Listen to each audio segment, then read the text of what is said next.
Nchini Tanzania, jaji mstaafu Joseph Warioba kwenye mahojiano na chombo kimoja cha habari amesema kuhusishwa kwa vyombo vya usalama na siasa ni jambo hatari, na ameitaka na kuitolea wito serikali ya Tanzania ikubali makosa yaliyotokea kabla na baada ya uchaguzi mkuu ili kuyapa nafasi maridhiano. Kwa watu wa kawaida wanaweza kuangalia mambo, tutaijaji kwa kuona idadi ya watu waliokufa, maana ni kubwa. Na ukiona kwa miaka kama miwili vyombo vya ulinzi na usalama vilikuwa vimeambiwa wajiandae kuja kusimamia mchakato wa uchaguzi uwe huru, haki na amani. Kwa hiyo watu waliasumu vyombo hivi vimejiandaa kuja, kama kikitokea chochote wamejiandaa. Sasa tunajiuliza, walijiandaa vipi? Walijiandaa kwa bunduki na risasi, kwa sababu ndio wametumia zaidi. Nini waliandaa? Na hiyo ndio inatakiwa kuweza kujaji kama nguvu iliyotumika kwamba inafanana na mazingira. Hapa unashughulika na vijana ambao hawana silaha za kisasa, wewe una bunduki na risasi unaua. Sasa watangaze, ndio tunaweza kuamua kama kweli nguvu iliyotumika ilistahili. Mimi nadhani hali ni tofauti. Sikia walivyokuwa wanaandaa wanajeshi, nikasema tukihusisha vyombo vya ulinzi na usalama katika siasa tutapata matatizo. Na specifically nikasema jeshi la ulinzi lisije likahusishwa kabisa katika siasa. Sasa tunaona matokeo yake ya vyombo hivi kuhusishwa na siasa, lakini kubwa zaidi kwa vyombo hivi kuhusishwa kwa siasa vimegawanyika. Ndani ya vyombo hivi kuna mgawanyiko mkubwa. Mimi walikuwa wananiambia kwamba kuna mgawanyiko ndani ya polisi. Walikuwa zaidi wanazungumza juu ya polisi. Mimi sikuamini sana ulivoona. Lakini siku moja mwezi Septemba nimetoka hapa na kwenda ofisini kwangu. Nimefika pale St. Peters kwenye mataa yale. Pale kulikuwa na askari wawili wa traffic.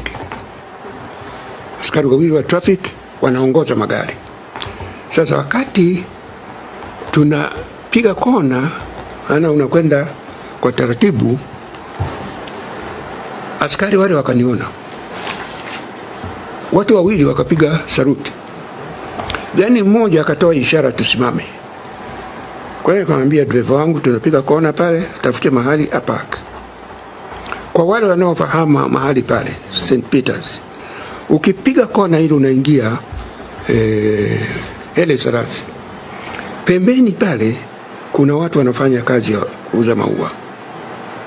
Kwa hiyo tukaenda tukasimama pale.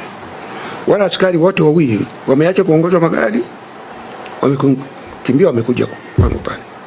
Wamefika, wamepiga saluti, wamenisalimu na bila hata kuchelewa wakasema, mzee, tunashukuru tumekuona. Tunaomba msaada wenu nyinyi wazee. Nasema wakati wote huu tulikuwa tunafanya kazi bila ubaguzi wa dini, bila ubaguzi wa kabila, lakini sasa siasa imetugawa sana. Tunafanya kazi kwa mazingira magumu. Sasa tunaomba msaidie ili hali irudi kama ilivyokuwa wakati wenu. Na wanazungumza ndani ya gari na driver wangu na msaidizi wangu, na pembeni pale kuna watu wanauza maua, wote wanasikia. Yani ilimtisha kwamba askari hao wanaona wamepata nafasi ile bila hata kujali nani anasikia.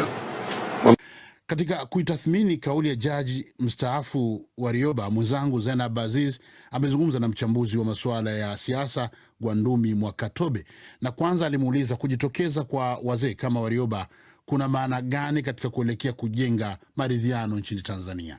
Kujitokeza kwa mzee wetu jaji mstaafu Joseph Warioba, mimi nasema ni dawa ya matatizo tuliyoyapata na tunayoyapata, kwa sababu huwa tunasema uzee ni dawa, kwa sababu madhila mengi tunayopitia unakuta wao wana uzoefu na tayari walishayapitia na kujua majibu yake ni nini. Lakini pia ni mzee ambaye ana ujasiri na anathubutu. Kila nchi inapoenda kubaya huwa anatoa maonyo na huwa anatoa na suluhisho kwamba tufanye nini. Kwa mimi nampongeza, ni kwamba ametoa dawa.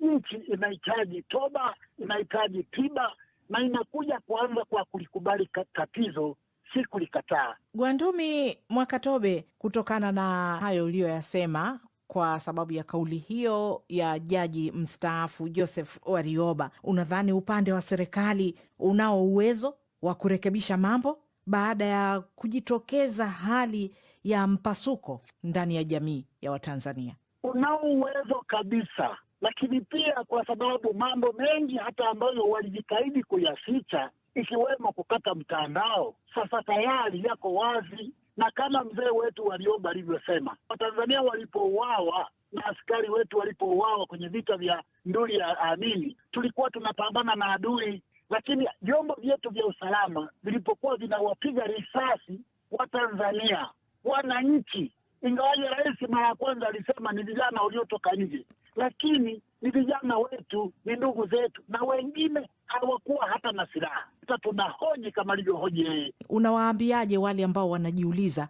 kwa nini jaji mstaafu Warioba ameamua kusema hayo sasa? Kuna mambo mawili hapo. Jambo la kwanza ni kwamba kawaida yake kwa uzalendo alionao na jinsi ambavyo ana mapenzi mema kwa taifa letu, kila linapotokea ambalo ni baya huwa anasimama na kuonya. Lakini jambo la pili ni kwamba huyo mtu ni mwanasheria na ana misimamo thabiti kabisa, kwa sababu katika historia aliwahi hata kumkatalia Mwalimu Nyerere, kitu ambacho ni kinyume na sheria. Kwa ni mojawapo ya tunu ya wazee wetu ambao kwa kweli ni hazina, kwa sababu wanapenda kusema ukweli, lakini pia ni mtu ambaye amebobea katika sheria na ni mtu ambaye anapenda haki. Rai yangu hasa kwa rais wetu Samia ni kwamba kwanza, taifa linahitaji toba, ongoze kutubu yote tuliyoyafanya dhidi ya wananchi wasio na raia. La pili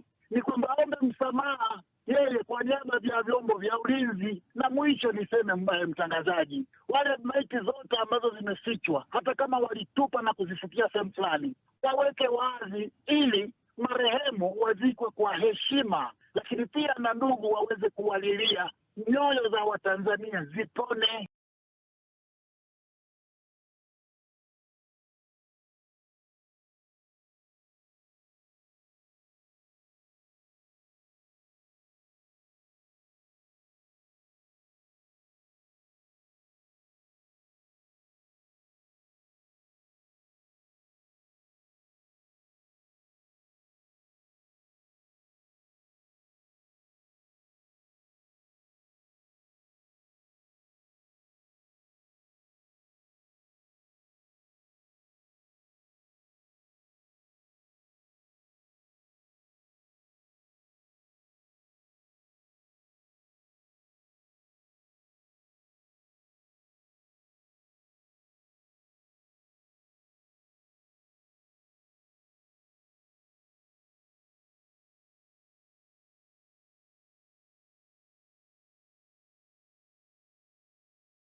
200.